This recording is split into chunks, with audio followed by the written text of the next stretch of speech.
ನಿಮ್ಮ ಉತ್ತರ ನಮ್ಮ ಪ್ರಾರ್ಥನೆಯನ್ನು ಆಲಿಸಿರಿ. ನಮ್ಮ ಧರ್ಮಸಭೆಗಾಗಿ ಪ್ರಾರ್ಥಿಸೋಣ. ಕರುಣಾಭರಿತ ತಂದೆಯೇ, ನಮ್ಮ ಧರ್ಮಸಭೆಯನ್ನು ಮುನ್ನಡೆಸುತ್ತಿರುವ ನಮ್ಮ ಧಾರ್ಮಿಕ ನಾಯಕರನ್ನು ಆಶೀರ್ವದಿಸಿರಿ.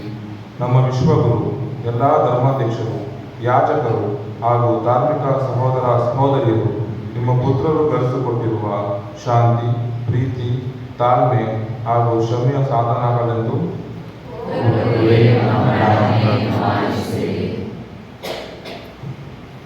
ನಮ್ಮ ಎಲ್ಲ ರಾಜಕೀಯ ನಾಯಕರನ್ನು ಹರಿಸಿರಿ. ಅವರು ಕೈಗೊಳ್ಳುವ ಎಲ್ಲ ಕೆಲಸ ಕಾರ್ಯಗಳು ಜನರ ಹಾಗೂ ಸಮಾಜದ ಅಭಿವೃದ್ಧಿಯನ್ನು ವೃದ್ಧಿಸಲಿ. ಯಾವುದೇ ಕೋಮುಗಳ ಬೆಗಲಿಲ್ಲದೆ ಶಾಂತಿಯುತವಾಗಿ ದೇಶವನ್ನು ಅವರು ಮುನ್ನಡೆಸಲೆಂದು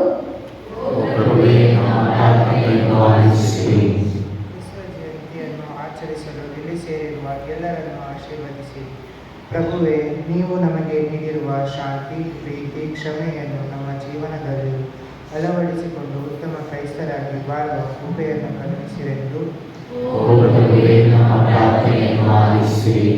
ಎಲ್ಲ ರೀತಿಯ ಅನಾರೋಗ್ಯದಿಂದ ಬಳಲುತ್ತಿರುವವರಿಗಾಗಿಯೂ ಹಾಗೂ ಅವರ ಯೋಗಕ್ಷೇಮವನ್ನು ನೋಡಿಕೊಳ್ಳುತ್ತಿರುವವರಿಗಾಗಿ ಪ್ರಾರ್ಥಿಸೋಣ. ಅವರನ್ನು ಆದಷ್ಟು ಬೇಗ ನಿಮ್ಮ ಆರೋಗ್ಯದಾಯಕ ಹಸ್ತದಿಂದ ಗುಣಪಡಿಸಲೆಂದು ಅವರನ್ನು ನೋಡಿಕೊಳ್ಳುವವರಿಗಾಗಿ ಬೇಕಾದ ತಾಳ್ಮೆಯನ್ನು ದಯಪಾಲಿಸಲೆಂದು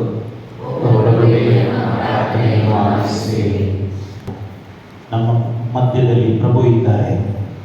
ಇಮ್ಯಾನ್ಯುಯಲ್ ಆಗಿ ನಮ್ಮ ಜೊತೆಯಲ್ಲಿ ಅವರು ಇರುವಾಗ ಆ ಪ್ರಭುವನ್ನು ಅನುಭವಿಸಲು, ಪ್ರಭುವನ್ನು ವಿಶ್ವಾಸಿಸಲು, ಪ್ರಭುವಿನಲ್ಲಿ ಭರವಸೆ ಇಟ್ಟು ನಮ್ಮ ಜೀವನದ ಪ್ರತಿದಿನದ ಪ್ರತಿ ಕ್ಷಣವನ್ನು ಕಳೆಯಲು ಪ್ರಭು ನಮ್ಮನ್ನು ಹರಸಲೆಂದು ನಮ್ಮಲ್ಲಿ ಅನೇಕರು ಪ್ರಾರ್ಥಿಸಲು ಕೇಳಿಕೊಂಡಿದ್ದಾರೆ. ವಿಶೇಷವಾಗಿ ಕಾಯಿಲೆಯಲ್ಲಿರುವವರು, ಆಸ್ಪತ್ರೆಯಲ್ಲಿ ಚಿಕಿತ್ಸೆಯನ್ನು ಪಡೀತಾ ಇರುವವರು ಪ್ರಾರ್ಥನೆಯನ್ನು ಕೇಳಿಕೊಂಡಿರುವಾಗ ಈ ನಮ್ಮ ಬಾಲಯೇಸು ವೈದ್ಯರಲ್ಲಿ ಶ್ರೇಷ್ಠ ವೈದ್ಯ ಪ್ರಭು ಅವರನ್ನು ಸ್ವಸ್ಥಪಡಿಸಿ ಪ್ರಭುವಿನ ಪ್ರಸನ್ನತೆ, ಪ್ರಭುವಿನ ಪ್ರಭೆ, ಪ್ರಭುವಿನ ಜ್ಯೋತಿ, ಪ್ರಭುವಿನ ಇರುವಿಕೆಯನ್ನು ಅವರು ಗುರುತಿಸಿ ಪ್ರಭುವನ್ನು ಹಿಂಬಾಲಿಸಲು, ಪ್ರಭುವಿನ ಆಶೀರ್ವಾದದಿಂದ ಸ್ವಸ್ಥರಾಗಿ ಪ್ರಭುವನ್ನು ಸ್ತುತಿಸುವಂತಾಗಲೆಂದು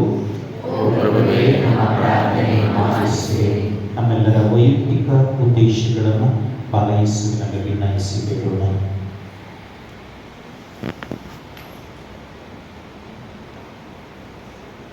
ನಮ್ಮ ಶ್ರೇಯೋ ಶಕ್ತಿಯು ಕರುಣಾಮೂರ್ತಿಯಾದ ದೇವರೇ, ನಿಮ್ಮ ಮಕ್ಕಳ ಭಕ್ತಿಪೂರ್ವಕ ಪ್ರಾರ್ಥನೆಗಳನ್ನು ದಯಪಾಲಿಸಿ ನಾವು ವಿಶ್ವಾಸದಿಂದ ಕೇಳುವುದನ್ನು ನಮಗೆ ಕರುಣಿಸಬೇಕೆಂದು ನಮ್ಮ ಪ್ರಭುವು ನಿಮ್ಮ ಪುತ್ರರು ಆಗಿರುವ ಯೇಸು ಕ್ರಿಸ್ತರ ಮುಖಾಂತರ ನಿಮ್ಮನ್ನು ಪ್ರಾರ್ಥಿಸುತ್ತೇವೆ.